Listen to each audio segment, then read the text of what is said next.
Shalom, Bapak besar semua bersuka cita pagi hari ini. Siapa yang percaya Tuhan kita luar biasa, lambaikan tangan kita beri tepuk tangan yang terbaik buat Tuhan Yesus.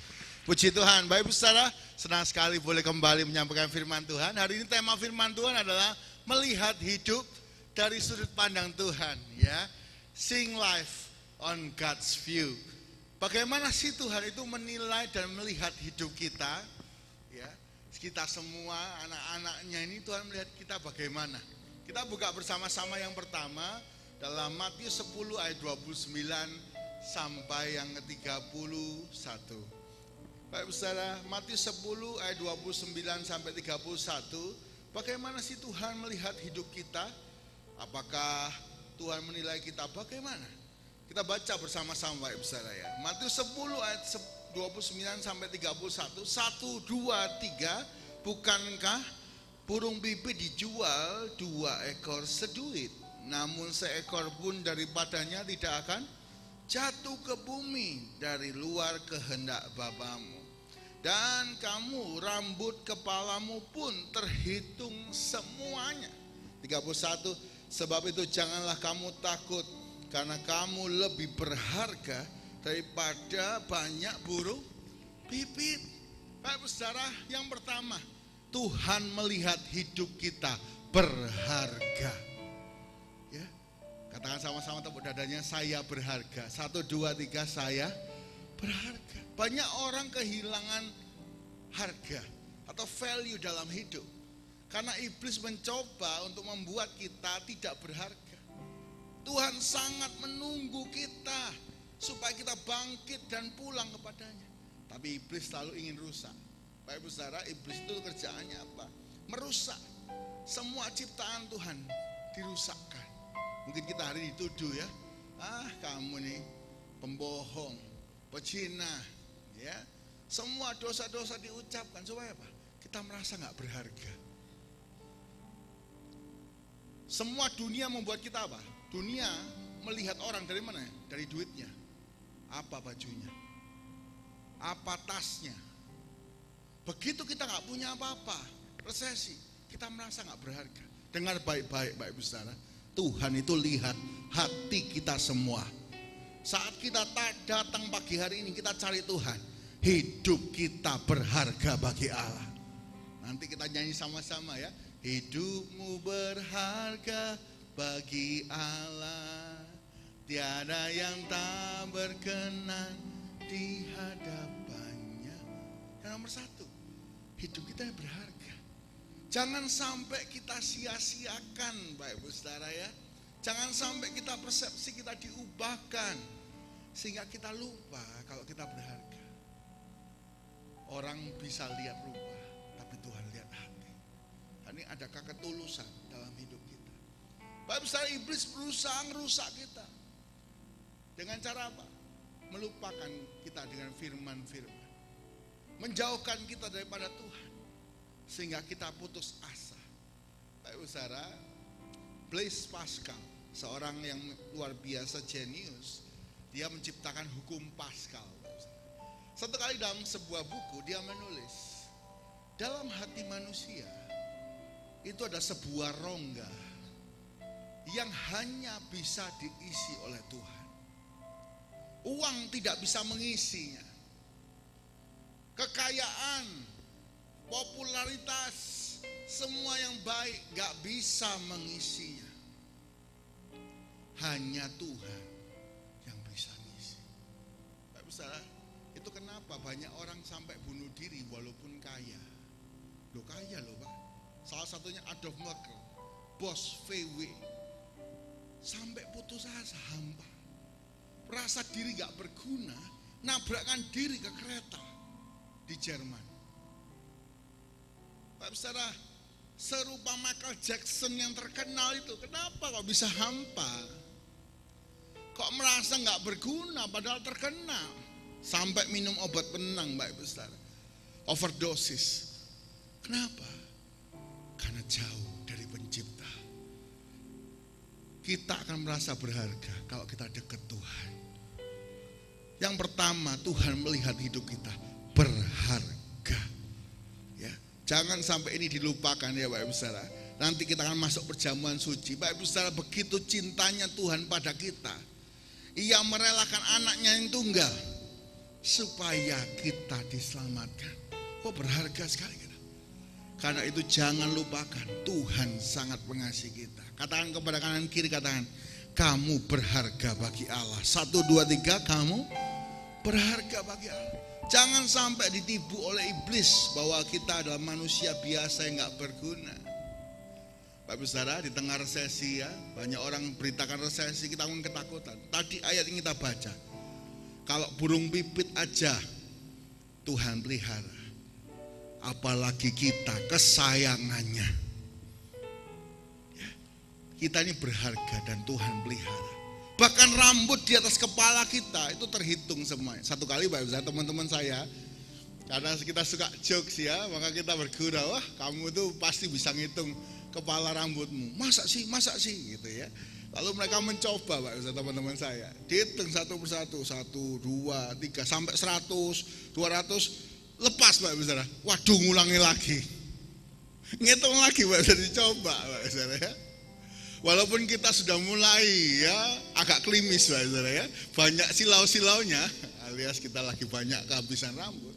Tapi kita ngitung rambut kita juga susah. Tuhan loh tahu berapa rambut kita. Bahkan satu pun jatuh itu seizin Tuhan.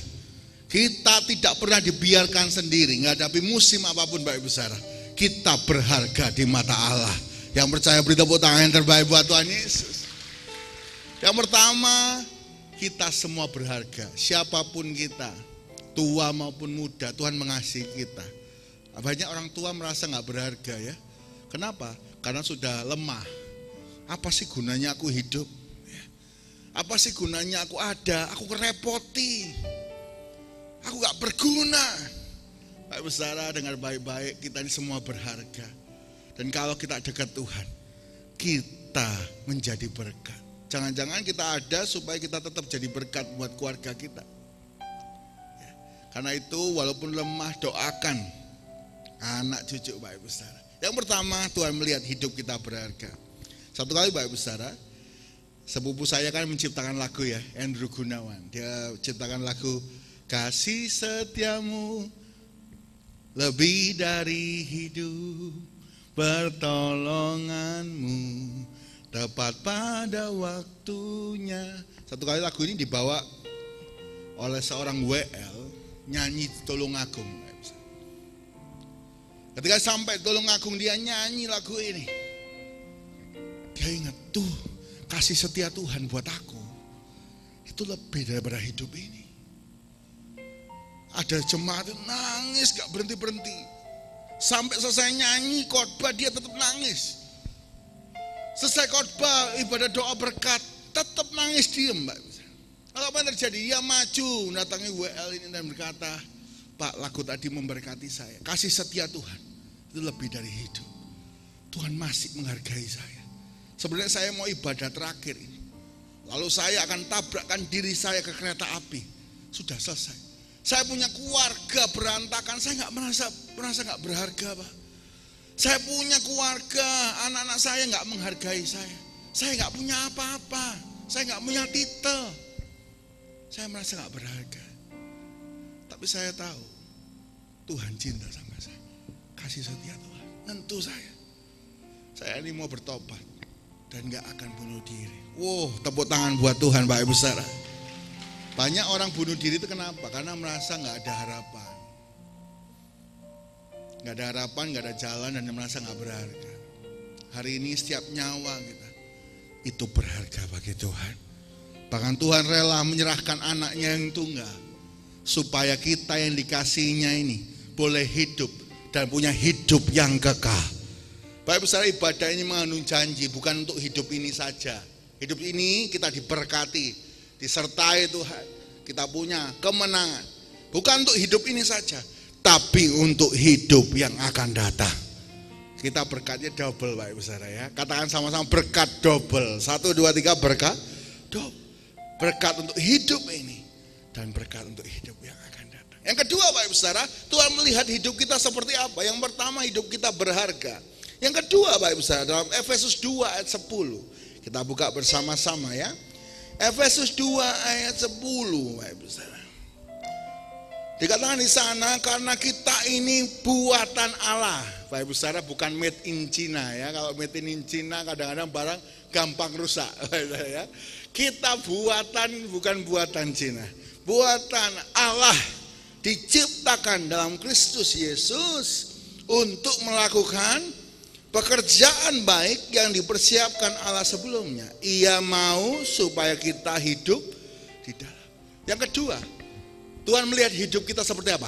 Kita hidup dalam rencana Allah. Bapak Ibu Saudara, tidak ada namanya kebetulan kita lahir di keluarga mana. Kita lahir di Indonesia, di kota Surabaya mungkin. Hari ini kita sampai di sini.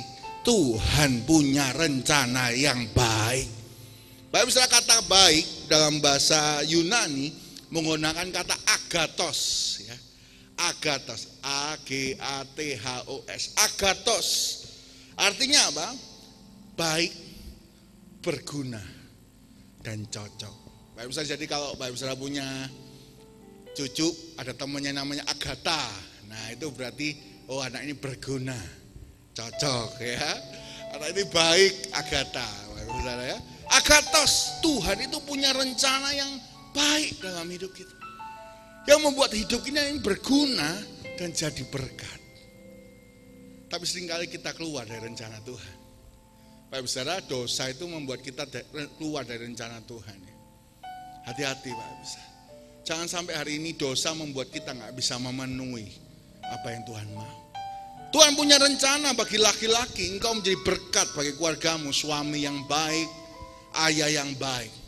Tapi karena dosa, seringkali kita melenceng. Bapak Ibu Saudara, berapa banyak suami-suami karena suka judi, duitnya dihabisin semua, anak istrinya menderita. Suka mabuk, terikat mabuk, gak bisa jadi berkat. Bapak Ibu Saudara, satu kali teman saya orang Manado, dia ngomong sama saya, Ishak, orang Manado itu orang paling rohani. Wah, saya kan penasaran, kenapa kok bisa orang Manado orang paling rohani? Iya, kalau kami mabuk, kami tetap nyanyi lagu rohani. Satu kali keluarga temanku, dia mabuk, dia nyanyi, tak terbatas kuasa-Mu Tuhan, semua dapat Kau lakukan, apa yang kelihatan mustahil bagiku, itu sangat mungkin bagimu. Beta janji, beta jaga. Pak Ustaz disambung-sambung sambil mabuk. Wah, lalu lupa temannya yang lain gak mau kalah. Dia telah mati, dibangkitkan, jarum coklat. Bapak Ibu Saudara, mabuk nyanyinya ngawur-ngawur walaupun rohani. Kadang kita membuat hidup kita keluar dari rencana Tuhan. Kenapa? Dosa. Punya pria idaman lain, punya wanita idaman lain. Wah, sekarang Bapak Ibu Saudara kalau dengarkan berita itu ya, Instagram lambe yang kelebihan gitu Bapak Ibu Saudara ya. Oh, sampai mana-mana. Oh, ada yang dipukuli, ada yang mau cerai. Katanya karena biseksual. Waduh, Bapak bisa kacau. Bapak Ibu Saudara, Tuhan tempatkan kita, Tuhan punya rencana. Bapak-bapak, jadilah berkat untuk keluargamu. Ya mau katakan amin. Diberkatilah laki-laki yang tangannya bersih. Hari ini kalau kita tangannya bersih, pasti diberkati.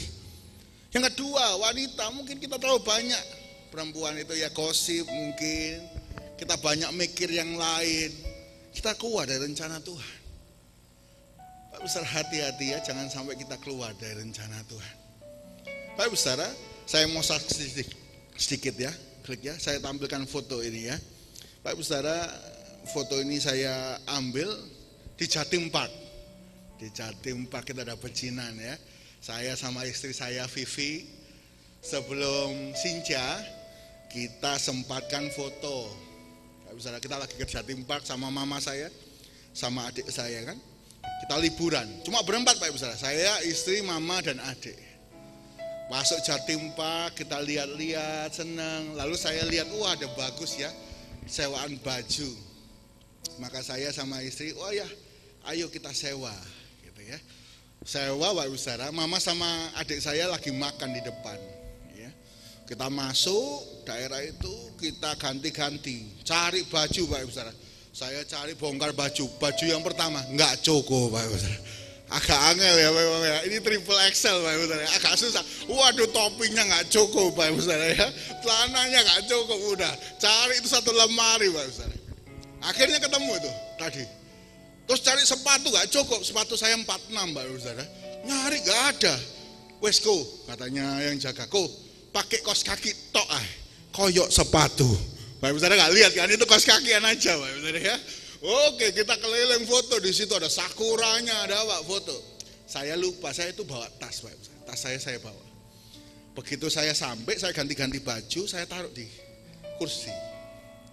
Begitu tadi cari-cari itu, tiba-tiba di belakang saya ada ai pakai baju kuning Pak Ibu Saudara ya. Seragam 3 orang. Mau foto juga. Ya, saya perasaan udah gak enak. Mama sama adik saya kan di depan makan ya. Aduh, tapi gak apa-apa, wes foto cuma 20 menit tuh. Salah satu A itu naruh tasnya di atas tas saya. Aduh, ya apa ya. Gak apa-apa, 20 menit cepet-cepet aja. Kita foto, keluar foto. Selesai foto tadi Pak Ibu Saudara, masuk. Mas kameramannya ngomong, "Kok mau dipindah ke HP? Mana HP-nya kok?" Saya buka tas saya Pak Ibu Saudara. Set. Saya cari handphone saya. Ya, kok gak ada handphoneku? Handphoneku gak ada.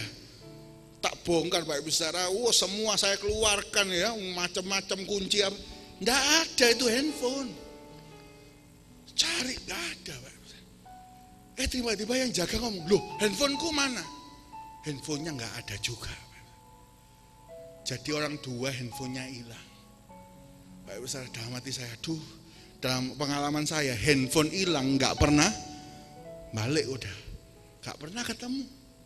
Ya apa ini ya, liburan masih 3-4 hari lagi, handphone hilang. Mana cicilan belum selesai lagi Pak Saudara ya. Handphonenya wis hilang, cicilannya saya bayar terus Pak Saudara. Aduh, ya apa ya, khawatir, bingung, kita cari keluar, cari ke wahana sebelumnya, wah Gedung Putih nggak ada. Lalu yang jaga itu ngomong, "Aku tak cek CCTV ya, mungkin yang tadi 3 orang AI itu ya, tapi ya tak cek CCTV." Dicek CCTV-nya betul Pak Ibu. Jawaban terjadi, mereka ternyata sudah keluar naik Alphard. Pak Ibu ya. Aduh, saya dalam hati, aduh ya apa ini ya, Tuhan ya apa ini, tolong hamba-Mu Tuhan, selama aku hidup sih tapi gak pernah ketemu, tapi Tuhan yakinkan. Akhirnya saya bawa handphone saya yang satunya Pak Ibu. Saya buka emailnya kan ada yang sama. Find my phone.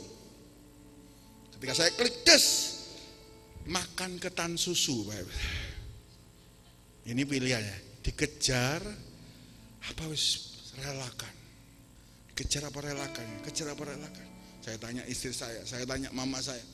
Wis dikejar wis dikejar, coba Pak Ibu Saudara, kita lari keluar, wahana yang lain nggak peduli, sudah keluar, maupun ada Jackie Chan, Jet Li, semua dilewati Pak Ibu Saudara. Masuk mobil, lalu kita mulai keluar. Di mobil itu tegang Pak Ibu Saudara, kayak detektif. Duh, diem. Saya ngomong, refresh, ayo refresh, saya refreshin saya. Iya ini Ustaz refresh, tegang Pak. Ketika di refresh, pindah Pak Ibu Saudara, dari susu ketan pindah ke depannya Plaza Batu. Waduh, pindah. Tapi diam di situ terus. Akhirnya kita berangkat Pak Ibu Saudara ke situ, sampai saya tanya, "Bapak jukir ya, tadi ada Alphard enggak dalam sini?" "Wah, gak tahu bos, akhirnya gini bos." "Oh ya wis." Lalu kita bagi tugas. Titiknya itu di sebuah kafe Pak Ibu. Saya ngomong, "Ma, nih tunggu bawah ya, siapa tahu turun." Saya sama istri saya naik Pak Ibu, saya ke lantai 3, sampai lantai 3 nggak ada. Turun dengan lesu turun. Habis itu Pak Ibu Saudara, saya jalan mau ke mobil, saya itu tiba-tiba noleh Pak Ibu Saudara. Ini mungkin hembusan ilahi Pak Ibu Saudara. Saya itu noleh, lu ada susu-susu AI semua pakai baju kuning. Tuhan tolong hambamu, ini salah, bisa dimaki-maki orang ini, ngarani orang maling. Saya masuk Pak Ibu Saudara, Tuhan itu kasih tanda. Ketika saya masuk, yang AI ngadep sana, saya masuk dari sini. Itu lagi buka HP, gambar-gambar foto di Jatim Park itu, fotonya sama, pecinan gini. Wah, puji Tuhan, saya datang. Ya Pak Ibu Saudara, saya ngomong, Su AI, permisi ya Su AI ya. Saya tadi itu foto-foto, HP saya itu hilang. Saya temukan titiknya di sini Su AI. Tiba-tiba satu AI itu, walah, tak pikir ini HP koncoku, dikeluarno HP Pak Ibu Saudara, tanpa rasa dosa dan bersalah. Tak pikir HP koncoku, dikembalikan 2 HP. Saya itu kayak, Tuhan, terima kasih Tuhan. Saya pegang HP itu, saya bersyukur ya. Semua AI susu yang lain, godek-godek. Gini aja Pak Ibu Saudara. Lalu saya kembalikan HP tadi yang punyanya penjaga itu. Ternyata masih SMK Pak, bisa kasihan ya. Lagi magang HP-nya hilang. Saya kembalikan sambil nangis Pak Ibu. Semua itu saya cuma ngomong, itu semua karena kemurahan Tuhan. Bisa beri tepuk tangan yang terbaik buat Tuhan Yesus. Pak Ibu, saya mau katakan hari ini, kadang kita keluar dari jalan Tuhan karena dosa. Mungkin kita hari ini suka klepto. Seperti AI tadi, bukan orang miskin, naiknya apa Pak Ibu Saudara. Tapi apa yang terjadi? Dia memilih untuk keluar. Mungkin suka tegangnya, mungkin suka dapat barangnya. Kita terlalu gampang mudah keluar dari rencana Tuhan ya. Karena itu hari ini AI kembali ke rencana Tuhan. Yang kedua, Tuhan melihat hidup kita dalam rencananya. Apapun yang terjadi dalam hidup kita hari ini, mungkin kesedihan, kesusahan, mungkin penuh berkat, itu semua dalam rencana Tuhan. Dan kita percaya rencana Tuhan membawa kebaikan. Selama kita gak keluar dari rencananya. Jangan-jangan itu karena kebodohan kita sendiri Pak Ibu Saudara. Kita terlalu nafsu, invest yang gak jelas. Kita pengen cepat kaya, ini bunga bank, lebih dari bunga bank, kita masukkan semua duit kita. Ini kebodohan kita. Ya, hati-hati Pak Ibu Saudara ya. Karena itu saya rindu kita sadar. Ayo kembali hidup dalam rencana Allah. Kalau kita jadi berkat buat keluarga kita, buat istri, suami, buat anak-anak, ayo kembali. Pak Ibu Saudara, saya temukan ya, di akhir zaman ini, yang dirusak pertama apa? Keluarga. Kalau keluarga rusak, bisa bangkit? Susah. Saya temukan anak-anak muda, broken home.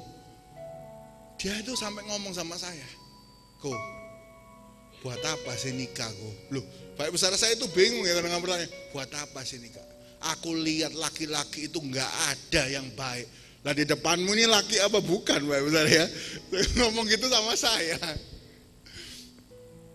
Laki-laki semua sama. Waduh, repot kalau kena kata-kata ini Pak Ibu Saudara. Saya ngomong, saya konseling, kenapa sih ini awal mulanya dari mana? Aku lihat papaku tuh pacare wakeh, gak karu-karuan, mamaku dipukuli. Aku ada nikah berakhir kayak gitu. Saya konseling ya. Saya ngomong lewat telepon, gak boleh ketemu 2 orang kan Mbak Ibu Saudara, beda gender ya. Telepon, WhatsApp, istri saya juga tahu, dipulihkan pelan-pelan, tapi susah Pak. Anak-anak laki kalau orang tuanya broken home udah gak peduli. Oh mau mati kayak, wah bapakku gak peduli kok, urusannya dewe-dewe.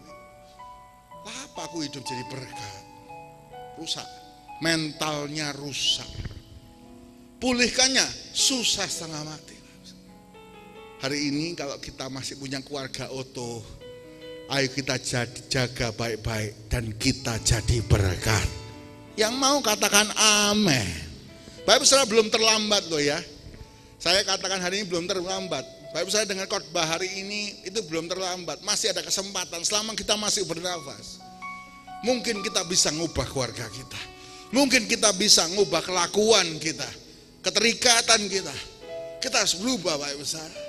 Bapak Ibu saudara, di Alkitab semua tokoh Alkitab punya dosa masing-masing. Tapi mereka memilih untuk bangkit. Paulus itu pembunuh, bukan orang biasa, pembunuh, penganiaya. Daud itu pecina, tapi dia bangkit, berubah hidupnya. Kalau kita sadar Tuhan punya rencana dalam hidup kita, ayo kita hidup sesuai kehendaknya dan berkenan kepadanya. Percayalah Bapak Ibu saudara, rencana Tuhan, kalau kita berjalan bersama Tuhan, semuanya indah, baik, dan penuh kebahagiaan. Beri tepuk tangan yang terbaik buat Tuhan Yesus.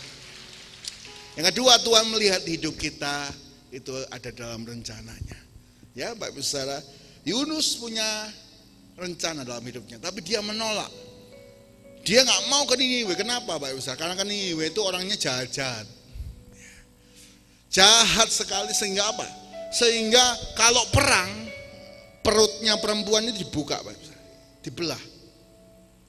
Jahat. Ya. Yunus gak mau ke Niniwe, ngapain aku khotbahi orang ini, nanti bertobat ini pasti. Nanti Tuhan gak jadi hukuman aja Tuhan, ngapain aku disuruh ke sana?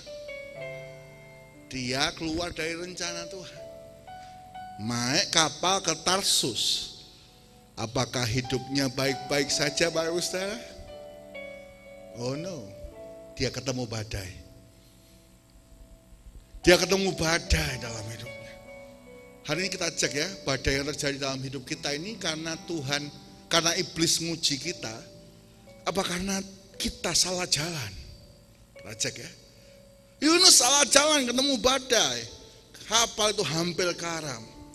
Apa yang terjadi? Buang undi, Tuhan bekerja, yang dapat dia dilempar ke laut, laut tenang. Maka dia dimakan di perut ikan. Pak Besar, Tuhan masih sayang sama Yunus loh Pak Besar ya. Kalau dulu, sekarang Basarnas saja 3 hari, 3 kali 24 jam, kalau nggak ketemu, tambah lama tambah pelan Pak Besar. Susah, sekarang aja susah cari orang. Bayangkan Yunus tengah badai dilempar, teknologi belum ada apa-apanya dulu. Mati itu Yunus. Tapi Tuhan mengasihi Yunus. Tuhan buat ikan besar makan Yunus. Supaya apa? Selamat. Ya. Tuhan ubah ikan besar menjadi travel. Dipindahkan, dimuntahkan langsung ke Niniwe, Pak Saudara. Apa yang terjadi? Yunus khotbah. Dia ada kesempatan untuk berbalik, masuk lagi ke dalam rencana Tuhan. Dia khotbah 40 hari lagi Tuhan akan mengembalikan Niniwe. Semuanya harus bertobat. Kalau enggak dihabisi sama Tuhan. Ternyata orang Niniwe puasa semua, sama hewan-hewannya semua puasa. Bertobat. Ternyata malapetaka itu tidak datang. Saya mau katakan hari ini, kalau kita keluar dari rencana Tuhan, masih dengar firman hari ini, mungkin Tuhan pengen kita kembali. Masih ada kesempatan. Hai Bapak Saudara, masih ada kesempatan untuk jadi berkat bagi keluarga kita. Masih ada kesempatan untuk jadi berkat buat anak-anak kita. Anak-anak muda, masih ada kesempatan. Engkau jadi berkat buat orang tuamu. Selama mereka masih hidup, buat mereka senang. Jangan kalau sudah dipeti mati, baru nangis-nangis, kejar-kejar. Ada teman saya itu sampai melewati kolong papanya, peti matinya papanya. Pak, maaf nosinyo ya Pak, terlambat. Ya, nangis, gak bisa dengar sudah. Selama masih ada kesempatan, ayo kembali kepada rencana Allah. Mungkin jadi berkat buat keluarga. Mungkin hari ini kita, rencana Tuhan kita harus melayani. Kita harus jadi berkat untuk tetangga kita. Jadi berkat untuk teman kerja kita yang lagi susah, yang gak punya apa-apa. Kita injili. Hari ini, ayo kembali dalam rencana Allah. Yang ketiga Bapak Ibu saya yang terakhir, Tuhan melihat hidup kita bagaimana. Yang pertama, Tuhan melihat hidup kita berharga. Ini yang terus sama iblis diubah, ditipu supaya kita bunuh diri dan merasa gak berharga. Yang kedua, Bapak Ibu Saudara, Tuhan melihat hidup kita dalam rencananya yang baik dan berguna. Ayo kembali ke rencana. Yang ketiga, Bapak Ibu Saudara, yang terakhir kita buka bersama-sama Yakobus, Bapak Ibu Saudara. Yakobus 4. Bapak Ibu Saudara, bagaimana Tuhan melihat hidup kita? Yakobus 4 ayat 14. Mari baca bersama-sama Bapak Ibu Saudara. 1, 2, 3. Sedang kamu tidak tahu apa yang akan terjadi besok. Apakah arti hidupmu? Hidupmu ini sama seperti uap yang sebentar saja kelihatan lalu lenyap. Tuhan melihat hidup kita. Yang ketiga, fana. Seperti uap. Nama papanya Kongco ya. 4 generasi di atas kita. Siapa yang tahu namanya? Boleh angkat tangan? Boleh angkat tangan? Ada yang tahu? Luar biasa Anda kalau tahu. Kita nggak tahu. Cuma hilang gitu saja. Papanya Kongco kita nggak tahu namanya. Manusia ini cuma lewat. Generasi yang satu datang, generasi yang lain pergi. Kita cuma numpang lewat di sini. Kita nirvana. Karena itu Bapak Ibu Saudara, kalau kita tahu kita nirvana, jangan sia-siakan hidup. Waktu yang ada kita pakai ya, untuk mengerjakan yang kekal. Kalau tahu kita ini cuma fana Bapak Ibu Saudara ya, sebentar aja cuma 70-80 tahun. Selebihnya ini cuma kesia-siaan. Ayo kita kerjakan yang kekal. Bapak Ibu Saudara, kalau kita ke Bali, ya, kita pergi ke Bali, apa yang kita lakukan? Selain pesen tiket pesawat, kita pesen tiket hotel. Ya. Semua anak muda sekarang ngomongnya staycation, wah ya, wah staycation. Bapak Ibu Saudara, kalau nggak ada bahasa Inggrisnya itu kurang keren. Ya. Kalau sekarang anak Jaksel itu kan literally social butterfly, waduh Bapak Ibu Saudara ya. Kalau harus pakai bahasa Inggris gitu ya. Suka staycation. Bapak Ibu Saudara, kalau satu kali Bapak Ibu Saudara masuk sebuah hotel, ternyata desainnya itu wallpapernya hijau. Bapak Ibu Saudara paling benci warna hijau. Kira-kira kita ganti nggak wallpaper itu? Oh ini elek hijau dicopoti Bapak Ibu Saudara.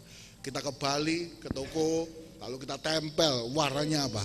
Ternyata pink. Ya. Sukanya mungkin ya? Enggak. Kita lihat TV di hotel itu kecil. Lalu anak Bapak Ibu Saudara ngomong, "Pak, TV-nya kecil, Papa. Ganti Pak." Lalu Bapak Ibu Saudara bongkar TV itu, ganti yang besar, dibelikan untuk hotel itu. Mau Bapak Ibu Saudara? Enggak. Kenapa? Karena kita di hotel itu cuma sementara. Ya. Kita maunya beli TV yang besar di rumah. Kita maunya ganti wallpaper di rumah kita. Bapak Ibu Saudara, saya mau katakan di dunia ini sementara. Apa yang kita usahakan baik. Tapi jangan lupa ngirim bahan untuk hidup yang kekal. Rumah kita yang selamanya itu Bapak Ibu Saudara, itu di sorga. Ya, bagi Bapak Ibu Saudara yang di dunia punya rumah besar, puji Tuhan. Tapi jangan lupa ngirim bahan ke sorga. Ya, semua pahala kita, perbuatan baik kita, pelayanan kita, betapa kita mengasihi Tuhan, itu rumahnya di sana. Jangan sampai ternyata rumah kita bukan di sorga. Ternyata rumahku di neraka. Waduh Bapak Ibu Saudara. Sudah di dunia susah, kita gak jadi pulang ke sorga. Ternyata pulangnya ke neraka. Betapa fana hidup kita. Mari hari ini Bapak Ibu Saudara, jangan cuma fokus pada dunia kita, tapi fokuslah juga pada sorga kita.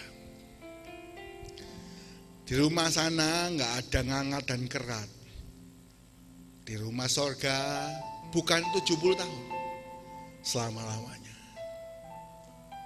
Karena itu Bapak Ibu Saudara, kalau kita ingat kita fana, jangan cuma kumpulkan harta di sini, kumpulkanlah harta di sorga yang mulia. Lewat pelayanan kita, perbuatan baik kita, lewat hati kita yang mau diubahkan. Hidup kita ini seperti uang. Bapak Ibu saya, ayo kita tinggalkan kesan yang baik. Saya berdoa kita semua tinggalkan kesan yang baik untuk anak-anak kita ya. Tinggalkan kesan yang baik untuk generasi berikutnya. Nilai yang baik. Seperti Abraham, nilai yang baik diturunkan kepada Ishak. Ishak kepada Yakub. Hari ini kita sama. Value firman itu kita bawa. Seperti Timotius punya mama namanya Eunika. Lalu mamanya lagi neneknya Lois. Semuanya itu turun imannya. Hari ini juga turunkan iman Bapak Ibu Saudara buat anak Bapak Ibu Saudara ya. Bapak Ibu Saudara, kita boleh hidup benar, tapi kita juga harus tanamkan kepada anak kita. Kenapa? Karena kita akan fana, kita akan pergi. Tapi kalau anak kita tetap di hadirat Tuhan, jangan khawatir. Anak cucu orang benar gak akan minta-minta roti. Dan selamanya anak cucu kita di hadapan Tuhan, berkenan dan mengasihi Tuhan. Kalau kita fana, ayo tanamkan iman kepada anak kita. Dan biar kita jadi berkat. Bapak Ibu Saudara, 3 hal. Tuhan melihat hidup kita 3 hal. Yang pertama, Tuhan melihat hidup kita berharga. Jangan ditipu dunia. Apapun baju kita, apapun tas kita, Tuhan mengasihi kita. Yang kedua Bapak Ibu Saudara, hidup kita ini dalam rencana Tuhan yang baik. Karena itu hiduplah dalam rencana Tuhan yang baik. Ayo berguna bagi keluarga. Laki-laki, suami, jadi berkat untuk istri Anda. Jadi berkat untuk anak-anak Anda. Ya. Istri pun demikian. Dan anak-anak pun demikian. Yang ketiga, hidup kita ini fana. Sebentar aja. Uap hilang. Nama kita pun gak diingat bakalan sama generasi 4 di bawah kita. Mereka lupa sama kita. Karena itu persiapkan bukan cuma di hidup ini, tapi di hidup yang kekal. Tuhan berkati kita semua Bapak Ibu Saudara. Karena itu ayo kita terus hidup dalam kasih karunia dan kebaikan Tuhan.